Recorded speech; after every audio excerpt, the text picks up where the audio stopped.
मुखेल वड। हांव येतां आनी ताका बरो करतां। नियाळाक आदार।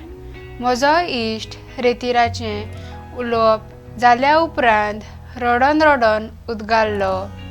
म्हज्या बापायच्या जाणटेपणार ताचो परामस करूंक आनी काम करूंक म्हाका वीट येताली आनी भायर सरून वेतालो। तो तसोच घरांत कुसून मेलो। आयज हांव तेच पिरायेर पावलां, पूण म्हजी व्हडली सून म्हजें सगळें काम कोत्ता। तें पळोवन म्हाका व्हड दूख खोंत भोगता। दूख काळजांत घेवन हांव रेतीराक आयलां, बापायचें बोगसणें म्हाका मेळून घेवंक। खरेंच म्हाका पेकवणी मेळ्ळी।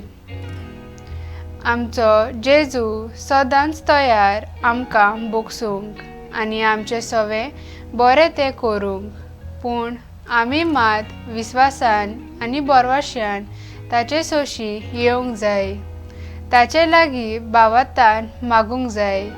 आमच्या जिवितांत सोदपोती भशेन खालतिकाय आपणावंक जाय, कित्याक खालत्यांक देव वयर उबारता।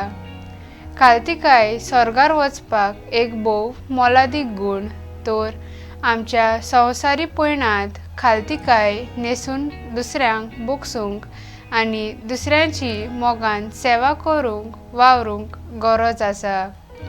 म्हजो थाराव खालतिकायेन आनी सादेपणान जिवितांत येतल्या अदृश्टांक बोरवाश्यान फुडो करतलें।